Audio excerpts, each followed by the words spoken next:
भक्तों, ओम नमः शिवाय, श्री शिवाय नमस्तुभ्यम, जय श्री महाकाल। जी हाँ भक्तों, आप सबको भी पता है कि 24 दिसंबर को जो रविवार है उस दिन प्रदोष का महापर्व आ गया है। जी हाँ भक्तों, प्रदोष मतलब जैसा पूज्य गुरुदेव बताते हैं कि जितना महत्व महाशिवरात्रि का है, जितना महत्व सोमवार की अष्टमी का है, उतना ही महत्व प्रदोष व्रत का भी है, प्रदोष पर्व का भी है। तो हम आपको बताना चाहेंगे कि अगहन मास का ये आखिरी प्रदोष व्रत पड़ रहा है और जो इस साल का भी आखिरी प्रदोष होगा। तो ध्यान से उपाय करना है, ध्यान से समझना है।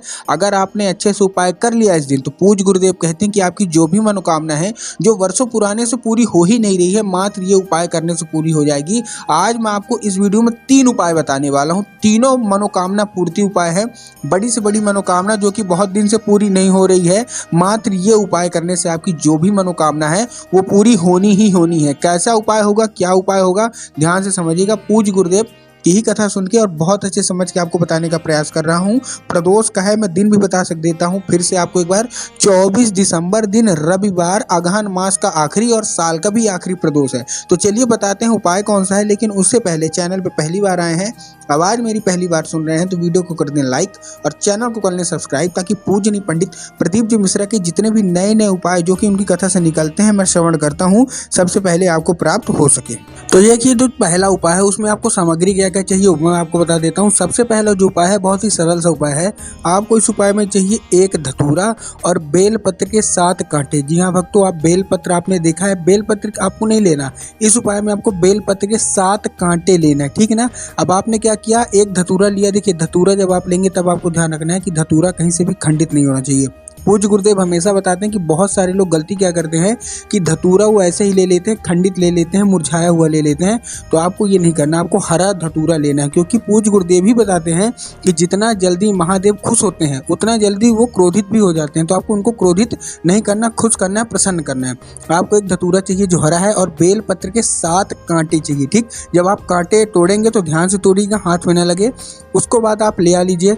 अब प्रदोष काल जब आएगा, क्या प्रदोष काल आएगा मतलब शाम के समय जब आएगा, जब सूरज डूब रहा हो और रात आने वाली हो, तो आपको वो लेके पहुंच जाना है शिव मंदिर। अब आपको क्या करना है, अब आपको दक्षिण दिशा की ओर खड़े होना है और आपका जो चेहरा होगा वो उत्तर दिशा की ओर होगा, ठीक। अब आपको श्री शिवाय नमस्तुभ्यम का जाप करके वो जो धतूरा लिया है आपने और जो बेलपत्र के 7 कांटे लिए, आपको वहीं शिवलिंग पे अर्पित कर देना और अपनी जो भी मनोकामना है वहाँ खड़े खड़े मांग लेनी है। पूज्य गुरुदेव कहते हैं कि जो धतूरा और बेलपत्र के कांटे से उपाय करता है और अपनी मनोकामना मांगता है, उसकी मनोकामना बाबा भोलेनाथ अति शीघ्र पूरी कर ही कर देते हैं। तो पहला उपाय आप ये प्रदोष के दिन जरूर कर लीजिएगा। अब जो दूसरा उपाय है वो बहुत ही बड़ा उपाय होने वाला है, क्योंकि इसमें आपको सामग्री चाहिए और बहुत अच्छे से इसको सावधानी से करना है। देखिए, मैं बताता हूँ करना क्या है।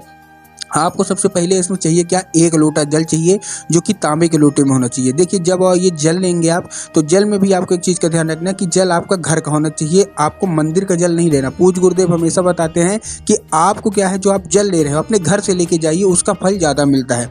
आपने 1 लोटा जल ले लिया, उसके बाद आपने क्या करना है, 1 बेलपत्र लेना है, 1 धतूरा लेना है, 21 मूंग के दाने लेने हैं और 1 गुड़ लेना है। क्या क्या लेना है फिर से बता रहा हूँ। 1 लोटा जल आपने लिया, उसके बाद आपको 1 चाहिए बेलपत्र, ठीक। बेलपत्र जब आप लेंगे तो आपको ध्यान रखना कि बेलपत्र 3 पत्ती वाला होना चाहिए, हरा होना चाहिए और कहीं से भी कटा फटा नहीं होना चाहिए, न मुरझाया होना चाहिए। इस चीज़ का आपको ध्यान रखना है।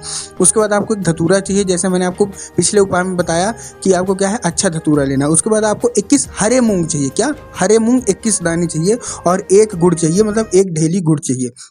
इन सब चीज़ों को आपको उसी लोटे में डाल लेके पहुंच जाना है प्रदोष काल में, कहाँ, शिव मंदिर। अब शिव मंदिर में फिर उसी जगह में खड़े होना है, कहाँ, उत्तर दिशा की ओर आपका मुख होना चाहिए, दक्षिण दिशा में आपको खड़े होना है। उसके बाद आपको क्या करना है, श्री शिवाय नमस्तुभ्यम का जाप करके आपको अर्पित कर देना है। और अगर आप नाम लेना चाहते हैं महादेव का, तो आपको एक नाम बता रहा हूँ, चंद्रमौली। जी हाँ भक्तों, महादेव का एक बहुत ही सुंदर सा नाम है चंद्रमौली महादेव। तो वो भी नाम लेके आप उसको अर्पित करते सकते हैं और अपनी जो भी मनोकामना है जो कि पुरानी से पुरानी पूरी हो ही नहीं रही है, तो आप उसको अर्पित करके मांग सकते हैं। तो ये था हमारा दूसरा उपाय। जो अंतिम उपाय है वो माता पार्वती को खुश करने के लिए। देखिए कैसे करना है, ध्यान से समझिएगा। आपको करना क्या है इस उपाय में, सबसे पहले आपको चाहिए 2 दीपक। अब 2 दीपक चौमुखी दीपक आपको लेना है, आटे का लेना है, ठीक ना। ध्यान से समझिएगा क्या क्या लेना है, मैं फिर से बता रहा हूँ। आपको चाहिए 2 दीपक, जो कि आटे का होना चाहिए, चौमुखी होना चाहिए और घी का होना चाहिए। ठीक।